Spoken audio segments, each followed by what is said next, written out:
ayrıldım. Kalpa şehrine sabahın erken saatlerinde vardım. Ve limana gittim. Lançalara, yani bu feribotumsu araçlara gittim. Ve amacım gönüllülük teklif edip ücretsiz gitmeye çalışmak. Çünkü Param bitti. Tam olarak param bitti. Yani 15 sorum falan kaldı. Onda da birazcık yemek alacağım. gittim, konuştum ve dediler ki tamam, kalabilirsin. O yüzden ücretsiz bir şekilde seyahat ettim. Bu arada hiçbir fikrim yok tabii lançalarla alakalı. Hani hamaklarda gidildiğini biliyorum. Neye benzediğini bilmiyorum. Amazon'u bile doğru düzgün anlamamıştım. Gerçekten geniş bir nehir. Liman böyle bir yerde. İşçiler çalışıyor.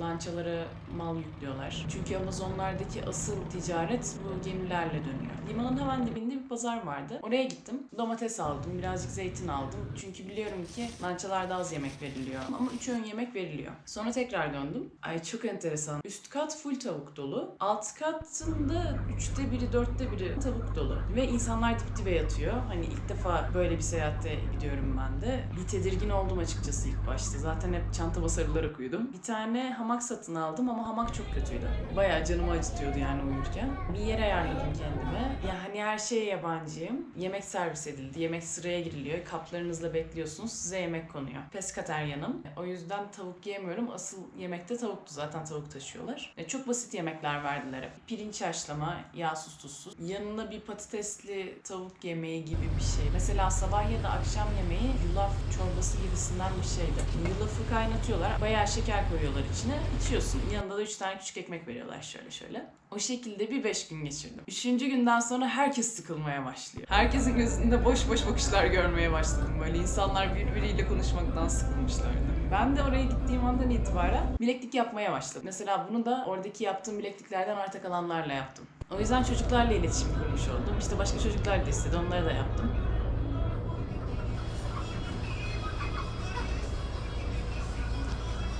Tavuklara geleceğim. Tavuklar ilk günde okeydi. İkinci gün böyle hafiften bir kokmaya başladılar. Altlarında talaş var ve değiştirilmiyor bu. Üçüncü günde rezalet kokuyorlardı. Full sidik kokuyor her yer. Yüzünü kapatmadan oturamıyorsun içeride. Herkes dışarıya kaçıyordu zaten. Neyse ki üçüncü günde bir köye bıraktılar bu tavukları. Bize de yer açılmış oldu. Bu sefer yer değiştirdim. Hani bu arada uyurken millet geçiyorsa hamağa çarpıp da geçiyor mesela. O yüzden de uyanıyorsun.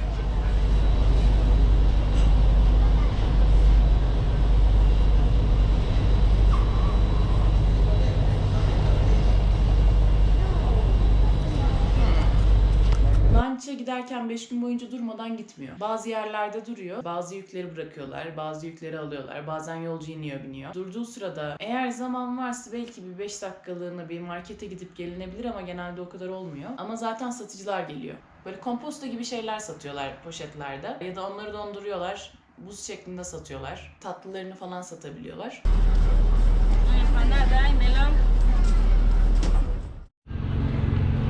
Burası tuvalet. Bir tane daha var bundan hemen yanında. Bu da öküzümsü güve. Elimi de koyayım. Elektrik çok sıkıntıydı. Birincisi internet yok. Anca çok büyük bir köyde durulursa o zaman internet var. O da azıcık. İkincisi elektriğe ulaşmak zor. 50 kişi falanız herhalde. 4 tane 5 tane falan priz yeri var. Ben de para vermeden girdiğim için böyle rica edemedim çok fazla. O yüzden teknolojisiz bir 5 gün geçirdim. Ama gerçekten yani 3. 4. günden sonra çok sıkıcı olmaya başladı artık. Hani 5. günde varamazsam de kafayı yiyeceğim herhalde falan modundaydım.